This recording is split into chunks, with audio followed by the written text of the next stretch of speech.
Oh, shalom, shalom, shalom, l'Église de Dieu Tout-Puissant. Que le Seigneur vous bénisse. C'est votre humble serviteur, le pasteur Donenzaou, Toya Wasusuna chaîne Nabiso, de Spoken Word Academy. Ceux qui vont s'abonner à nous, vont s'abonner, et puis ceux qui vont mon vidéo, vont liker, pour aider Biso Toté à aller au Balanzambe.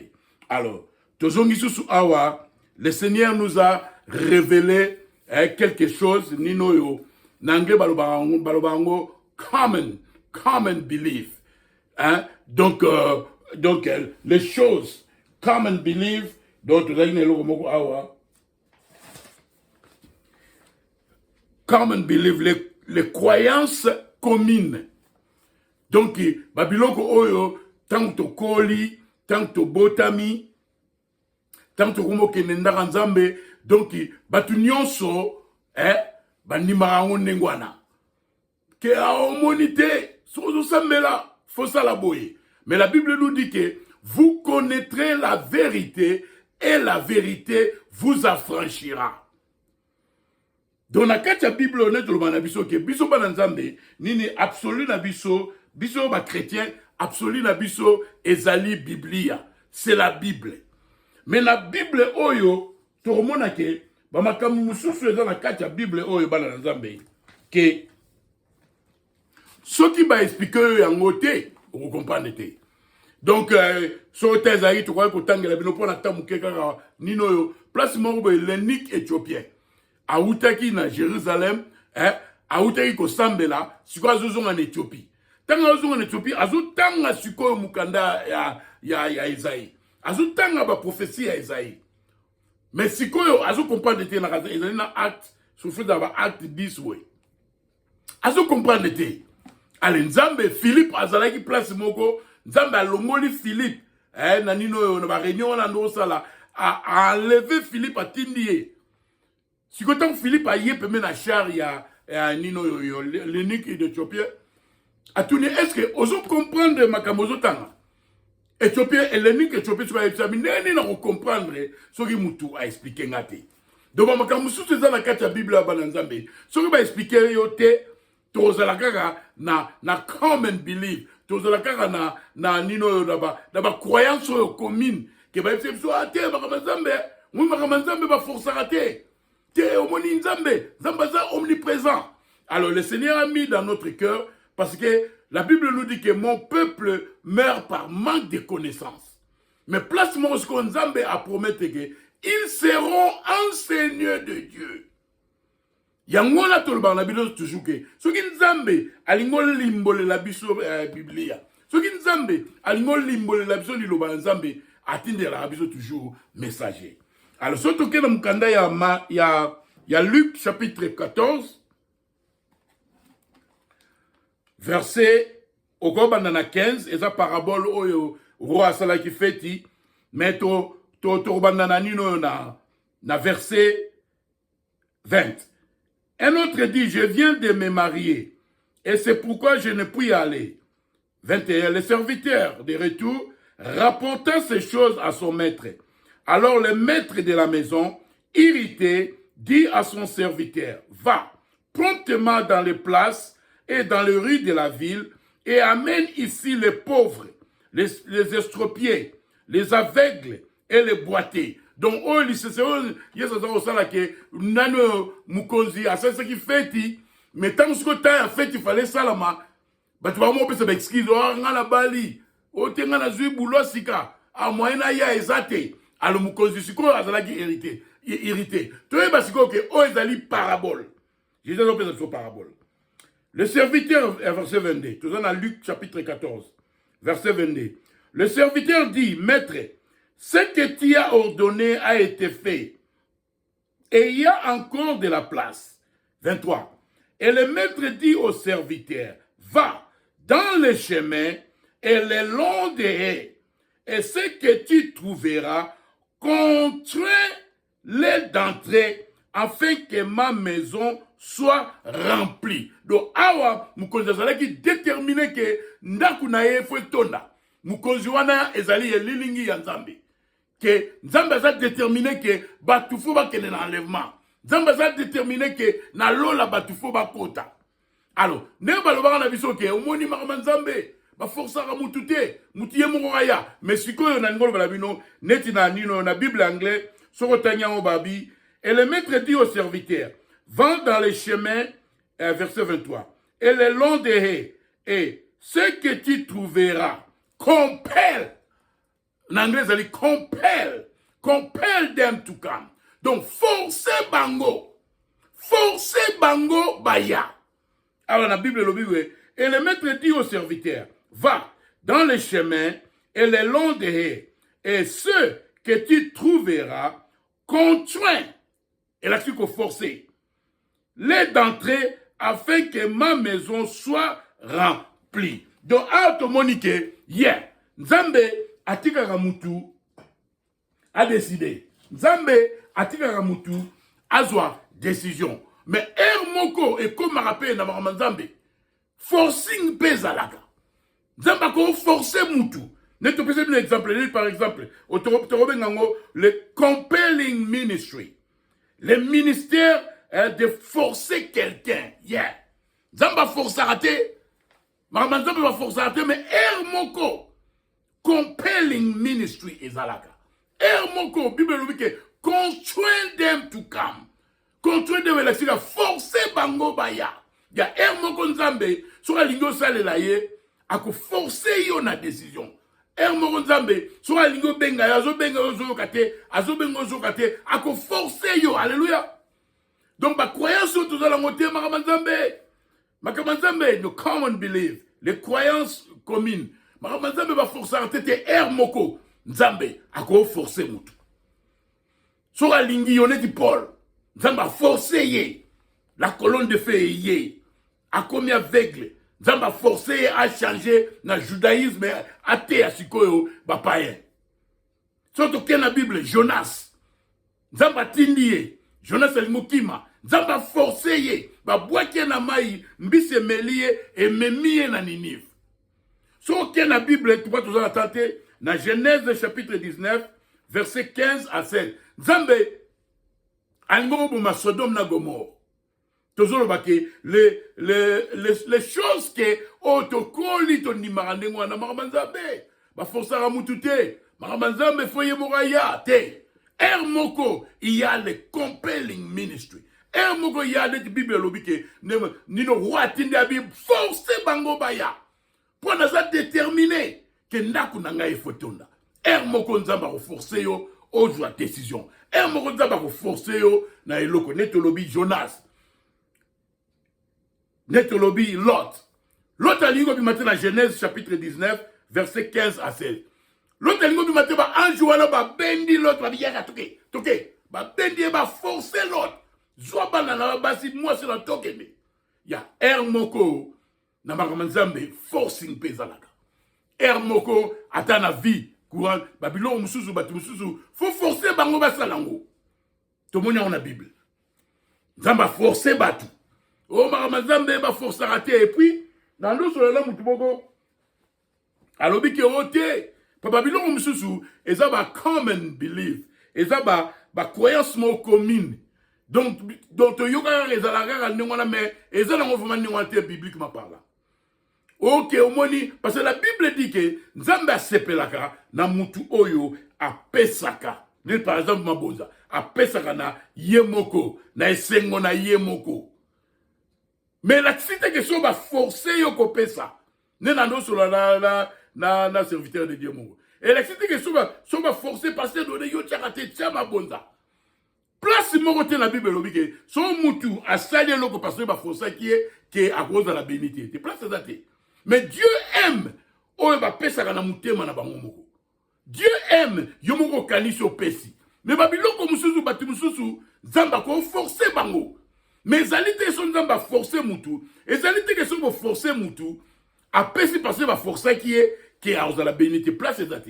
Parce que là par exemple, et ça dit ma belé a bien, on no sala bilanga. Osala banguba. Na éviter aux parce que aux banine, to pesa ka bala Nzambe, to pesa bala Nzambe connaissance parce que la Bible nous dit que vous connaîtrez la vérité et la vérité vous franchira. Makamususu, ezala encore ba croyance commune. Come and believe. Mais ezala on vraiment n'ingwana te. Makamanzambe hier, Moko Nzambe a forçaka. A forcé Jonas. A forcé Paul. A forcé Lot. Il y a Moko Batimususu, Nzambe fa forcer dans une décision. Rebecca. Serviteur ya Abraham. Akei. Aponi moi si pona Isaac. Siko serviteur à l'obibon, Rebecca ngana ozonga. O te mo monite ba parents na ba famille habité Rebecca vanda nanu avant na 3 jours nine. Nzamba forcer sikoyo. He forces her to decide. A forcer Rebecca la décision. Serviteur à Abraham alobi abi ngai Eliezer. Eliezer alobi ngai na ngo kende Rebecca. Pona sikoyo. Ou bien otikala na famille na yo ou bien okenda ngai. Rebecca azalaki poussé à décider qui a kena na serviteur. Ya Moko Makamanzambe. Et ça rappelle qu'il va pousser. Alors, ton nom le papé par exemple, aux ala place mon konanguba. Mais yo fumo boy na yo. Ah na comme na nguba te ba forcer yo, la na bien. Ba forcer yo te pasteur donné. Ma belle bien konanga nguba. Ma belle bien ah t'es bon. Na seli yango kaka po ba forcer ngai. Et l'obité que passer ba forcer ngai ce que so na koningu ba ma bela bien et robota te. Dieu a des lois. Na yete so bo comprendre nga. Na ngi na ngo na nguba na ma bela wana te malgré ça bien, mais ba forcer nga na koni hier. Nguba ko bima parce que Dieu a des lois. Et ça te que pas mutu ba forcer qui est a aider mutu. Et ça te mutu pas ba forcer qui a fait ça. Que Bible lobi qui a bénédiction te. Et puis mingi au moment où bateau va pesara, basala en côté pour basela bénédiction et pas ya Nzambe. Alléluia. Amen. Lo mo sous va aussi ça. Tout non lo ba. Bisonyo sotoye bike. Dieu, il est omnipotent, omniprésent et puis omniscient. Les choses que nous croyons communément. Bakondima oyo babiloko to jongo kaka to koli to yebi ke zalaka ningwana. Mais to lingi ke bana Nzambe ba yeba parce que Nzambe soka tindele biso mosakoli. Nzambe soka tindele biso prophète siko yemta yebi makamanzambe bien. Yango no mboyo ka mingi pasteur de Nazareth va prophète. Le frère Branham a dit ceci parce que prophète c'est la bouche de Dieu. Prophète azali misu ya Nzambe. Neti Moïse azali ki ala munoko Nzambe. Soke na Nombre chapitre 12. Myriam na aroba seki Moïse. Parce que Moïse est mort et il bango. Boba la ba étranger mais Moïse est mort à baluki à bal éthiopienne. Alors Myriam si on a aroba tout spirituel ba homo c'est comme Moïse. Nzamba se pele na ngote. So 8 ans que notre on a dans Nombre chapitre 12. Parce que ba prophète va aller bâtiment spécial Nzamba le bino bozo banga ngate bozo seka mo sakoli na ngai. Alors biso ki mutu za spirituel. So mutu za prophète ngai Nzambe. Mais, serviteur nangai Moïse, mutu moko ta kokali na ekele na Nombre chapitre 12. Nana Moïse solo la raboye, face à face, de bouche à l'oreille. Donc, un prophète de Dieu, net Moïse, yé à kotarana, donc yem ta ima ramanzambe bien. Yem ta expliquer no ramanzambe. Alors, net frère Banamazaki, un prophète comme Moïse. Tant ange aïe là qui est, alors comme Moïse, hein? Après ça, m'a dit, badon mi bale, yope Branham. Opesa mi badon. Do azali, un prophète comme Moïse, yende sikoyo, azo comprendre makamanzambe bien.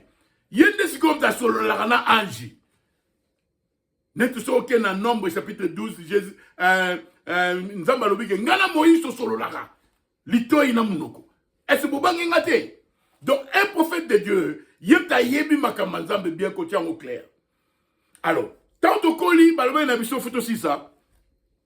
Dieu est omniscient, omnipotent et omniprésent. Omniscient, donc comme le tout-puissant. Ami, omnipotent comme le tout-puissant. Omniscient comme une personne qui connaît toutes choses. Et omniprésent. Alors, bisotan dozo kola si connaît que Dieu est omnipotent. Bon, la nanga banazambe. But come and believe. Babiloko to ndimaka bayebisa biso to vérifiate. Toyebi ke Nzambe azali omnipotent. Toyebi ke Nzambe azali omniscient. Et puis toyebi ke Nzambe azali omniprésent. Donc omniscient ezali muto ayebi makambu nyonso. Eloko ya secret zate. Omnipotent o azali na nguya nyonso, le tout puissant. Omniprésent sikoyo, biso toyebi ke Nzambe azali partout. Nzambe azali net mu pepe. Or, la Bible nous dit que Nzambe azali être. C'est une personne. Mais azali être imité. Nalingi bo comprendre ba Nzambe la biso bo na ngai. Nzambe azali être, mais azali un être imité. Donc soki Nzambe azali une personne, soki Nzambe azali un être, azali na place avandaka. Donc Nzambe azali omniprésent na ndenge to no kanisa ke neti mu pepe ke Nzambe aza partout. Parce que son Nzambe azalaki partout, alingoro tuna te Adam, où es-tu? Soki Nzambe azalaki partout, alingoro landa Moïse na ngomba te. Soki Nzambe azalaki partout, omona ke Daniel akoti na nkoti, Nzambe fala ya. Shadrach, Meshach, Abednego, fallait Nzambe aya pour intervenir. Mais son Nzambe azalaki déjà partout wana. Malamu akota malamu. Donc, ce qui fait que Nzambe azali omniprésent, ezali te ke Nzambe azali neti mu pepe. Ezali te ke Nzambe azali partout. Ezali te ke neti ko en enfer Nzambe azali kuna avandi pe na ba démoté. Nzambe azali omniprésent parce que Nzambe azali être. Allez, un être, il mette mais un être vivant azali ce qu'on a place. Nzambe azali na place. Parce que Nzambe azali une personne azali na place avandaka. Mais l'on est ça Nzambe omniprésent parce qu'il est omniscient. Donc la groupe c'est bien exemple là limbolé la bino. Et ça net na vandi si qu'on a vandi na mboka mais na ça la caméra tout le monde a ma caméra na ville oyo. La caméra na ville okuna. Na peut exemple na la caméra na Mbanzangungu, na caméra na nino na Mbinza, na caméra na Kikole, na caméra na Kauka, na caméra na nino yo na Batonge. Mais ngai siko na zali pasteur donné un être humain na vandi placement na bureau molem sou na Mbinza. Mais comme si gars omniprésent pourquoi? Parce que nazo mona siko partout. Mais nazali na Mbinza te, nazali na Mbanzangungu te, nazali na Matadi te, mais nazo mona oizo salma na Matadi. Nazo mona oizo salma na Boma pour na écran, nazo mona oizo salma na Kin, nazo mona oizo salma na Braza. Donc et comme si gars omniprésent parce que nazali est omniscient. Donc Dieu est omniprésent parce qu'il est omniscient, il connaît toutes choses. Mais Nzambe Nzambe a la place avant Daka. Dieu était un être imité, mais c'est une personne avant Daka, quelque part. Alors, parce que nous avons prophète a ebisi biso. Nena ebisi bino. Prophète ne va faire bango ba comprendre Nzambe bien. Yango ba tu vas comprendre que pour le pasteur de Nandi ba prophète parce que prophète yemtu ala masolo na Nzambe. Azo ebisa bino ne makamango ezalaka. Alléluia. Totanga awa na ebite soki bozola nanga le come and believe. Ba biloko to ndima ikaka ba ebisa rabiso. Yoka. Na message wa lobi yabi. Mais Dieu est un être. Alors, il doit avoir une place là où il habite. Et il est omniprésent parce qu'il est omniscient. Alors, s'il est partout, en étant omniprésent, parce qu'il est omniscient. Donc, Nzambe azali partout parce qu'il est omniscient. Dieu est omniprésent parce qu'il est omniscient. Mais azate que Nzambe azali l'Amérique, Nzambe azali l'Europe malamogo, Nzambe azali la Congo malamogo, et Nzambe azali oh, ils ont la profondeur de la parole de Dieu. Pour comprendre qui est Dieu. Dieu est un être. Avant la place moko. Il y a Daniel à Sambeli. Mais Jésus, ange 21 jours. Avant ange, à comment pas Daniel. Donc, vous avez vu l'oko que il faut comprendre. Mais Dieu est un être. Alors, il doit avoir une place là où il habite. Yeah. Nzambe aza la place. Nzambe aza la place avandaka. Et il est omniprésent parce qu'il est omniscient. Alors, s'il est partout en étant omniprésent, parce qu'il est omniscient, il connaît toutes choses. Alors, s'il connaît toutes choses, il connaît ce qui se passe partout. Mais Dieu lui-même habite quelque part. Yeah. Dieu n'habite pas dans des maisons construites par des hommes. Donc, biso sikoyo, Bible le biso ke nzambe. Avant d'arriver à la koyo, et salami no maboka batute. Mais nzambe a la place avant d'aka. Parce que c'est un être. Alléluia. Faut aussi ça. Amen. Yoka tout la bino yo. Frère on a barmo orobio ozozwango wapi yoka. Batuni frère Branham. En 1960. La question m'a été posée hier par un théologien qui a assisté aux réunions ou écouté la bande. Il disait une question. Il disait, dans ces cas-là, Dieu est-il omniprésent? Dans ces cas-là, il disait, il pourrait être partout. J'ai dit, Frère Branham va répondre, il n'est pas omniprésent au sens propre du mot omniprésent. Il ne peut pas être un être, une personne, tout en étant omniprésent. S'il est omniprésent, pourquoi prierait-on pour recevoir le Saint-Esprit?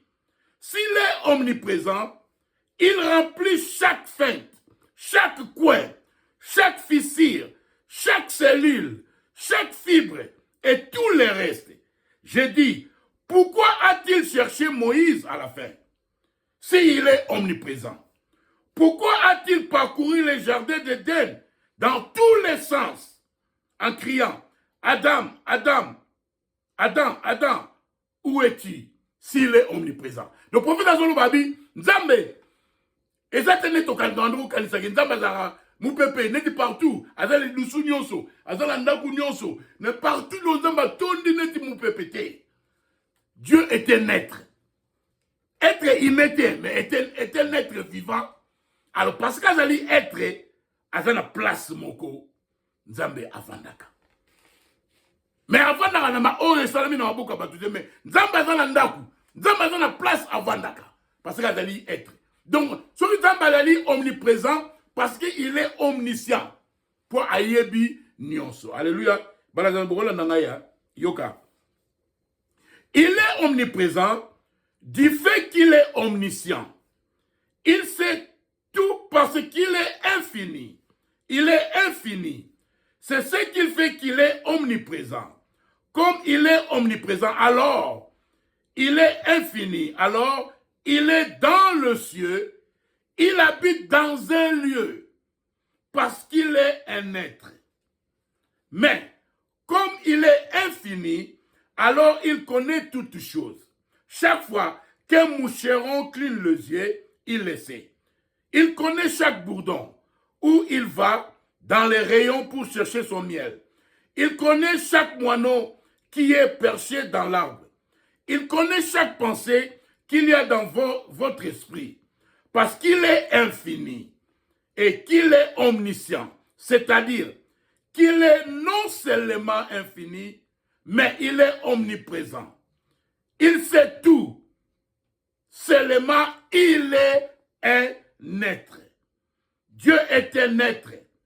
Et c'est de ce être que ces choses se sont mises à émaner. Alléluia. Donc, tout le monde a enseigné à Nzambe.